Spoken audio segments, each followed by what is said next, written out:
So I've come up with a challenge, a 30-day test that will push me to my absolute limits. Over the course of the next 30 days, I will run 90 kilometers, I'll do 9,000 push-ups, 9,000 squats, 6,000 calf raises, 6,000 sit-ups, and 4,500 pull-ups. On top of this, over the course of the next 30 days, I will not eat any junk food. This includes chocolate, lollies, fast food, takeout, and soft drinks. Also, I must drink at least 3 liters of water a day. And to top it all off, I'll not be watching any TV or Netflix over the course of the next 30 days. Some of the disciplines that I'll be bringing into the challenge include cold showers, which I've been doing every day for over 2 years now already, and also intermittent fasting, which I've been doing for the last 3 weeks. Now, I can get into the benefits of these disciplines, but that'll have to be for another video. Now, whenever we are intentionally putting ourselves through hardship or challenging ourselves, our why becomes the most important thing.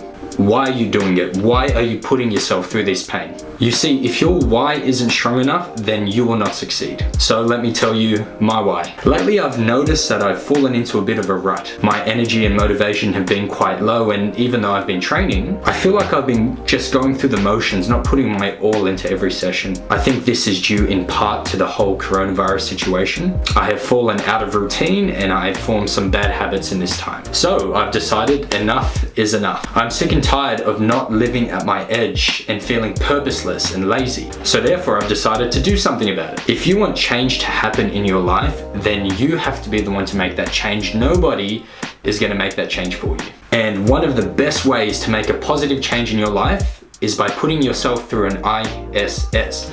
That is an intentional state of suffering. You see, it's by willfully challenging ourselves in difficult ways that we find out who we are and what we're made of. We find our purpose in pain and face reality head on. We no longer try to shelter ourselves in comfort, but rather take on this world forthrightly. And that is why I've decided to start this challenge. I've intentionally decided to make it extremely difficult because if it was easy, then that would defeat the purpose. You see, most people can deal with pain if it's only over a short period of time, say 1 to 2 days. But we cannot fathom or comprehend when we have to go through something difficult over a long period of time, like 30 days. This is why the challenge is so great, because at the end of the 30 days, you would have had to overcome so much doubt, so many chances to quit, so many demons, that you will be a far stronger, disciplined, and capable person. And this is why I've decided to challenge myself in this way. So without further ado, let's get into it. So day 1 began today on Monday the 15th of June 2020, and for every day of this challenge I'll be waking up at 6:30 in the morning and going for a 3-kilometer run.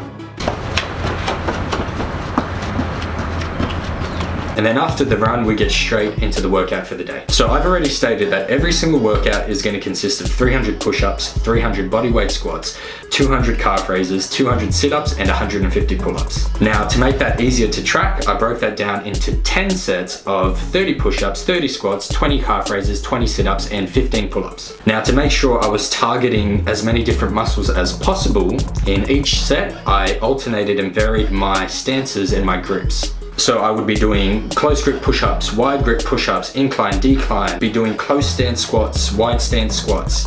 When I was doing calf raises, I do it with my toes pointed in and my toes pointed out. And then when I was doing my pull-ups, I would do wide grip, close grip, and underhand grip. And let me tell you, this was not easy.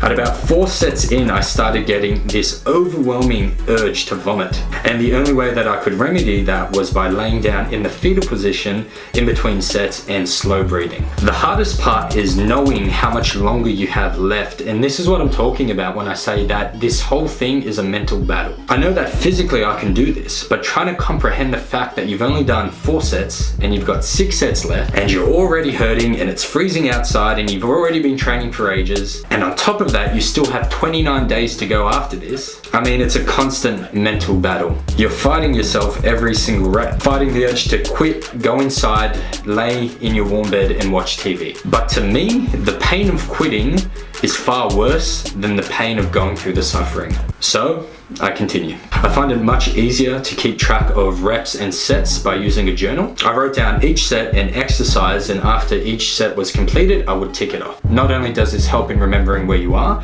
but it also helps to visually see the sets fall away. Funny thing about this whole thing is about 7 sets in, I actually hit a second wind. I think what happens is your brain will look for any way out of the pain. So it will begin to put doubt in your mind and make you want to quit. However, if you can overcome your mind and tell yourself that you're gonna be here no matter what, your brain and your body eventually adapt to the pain. It's like they realize that this crazy bastard isn't gonna quit, so we may as well help him. And by set 10, I was actually feeling just as good as I was in set 1. I blasted through the reps and I was absolutely ecstatic when I finished.